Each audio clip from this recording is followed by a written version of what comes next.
Very warm good morning to all the students. आशा करता हूँ कि आप सब ठीक होंगे और अच्छे से अपनी स्टडीज़ पे कंसंट्रेट कर रहे होंगे। जैसे कि हमने in the previous lecture liquid और गैसेस स्टेट को पूरा ख़त्म किया था। Today we will discuss liquid. सबसे पहले लिक्विड क्या होता है? जब वो फॉर्म होता है मैटर का जिसका डेफिनेट मास तो और वॉल्यूम तो होगा लेकिन शेप नहीं होगा। बट इस लिक्विड का शेप किसके ऊपर डिपेंड करता है? उस वेसल और उस कंटेनर के शेप पे जिसमें इसको रखा गया है। Properties of the liquid, vapour pressure of liquid. अगर हम किसी भी लिक्विड को प्लेस करते हैं एक क्लोज वेसल में और उसको कवर कर देते हैं विद बार जार किसी से कवर करें, तो अगर हम उसको हीट करें तो पहले क्या होगा? Vaporisation.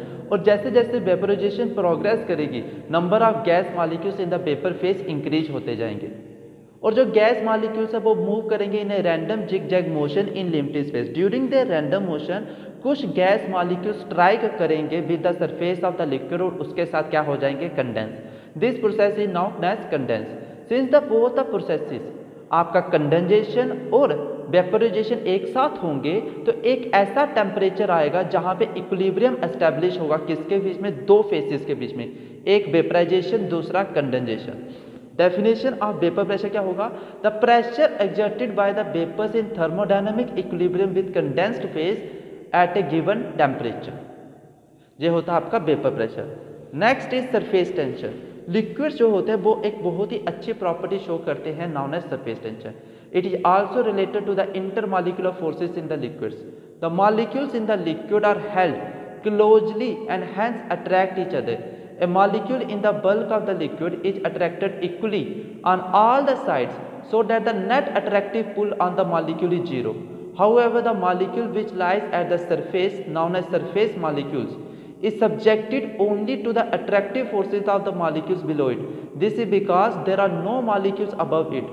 Therefore, a surface molecule experiences a resultant downward attractive force from within the liquid. This creates an imbalance of force at the surface. In other words, the liquid surface is under tension due to the unbalanced forces.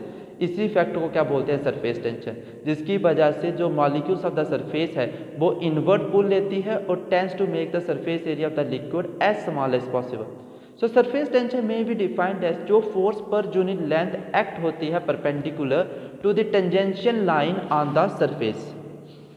Units of surface tension क्या होती है? Newton metre inverse. Due to the surface tension the liquid drops have nearly spherical shape होती है because the sphere has minimum surface area for the given volume of the liquid. It is also responsible for the rise और fall of a liquid in a capillary tube.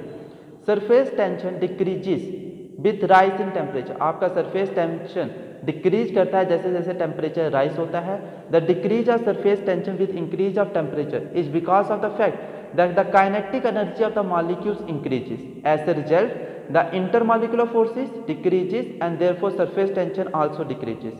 For example, the clothes are washed more effectively in hot water than in cold water due to decreased surface tension in hot water.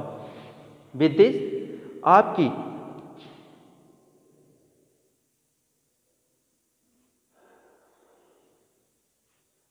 आपकी दोनों properties of liquid discuss हो चुकी हैं and the last property जो viscosity रहती है वो हम कल डिस्कस करेंगे। With this today lecture is over. Thank you students and have a very nice day.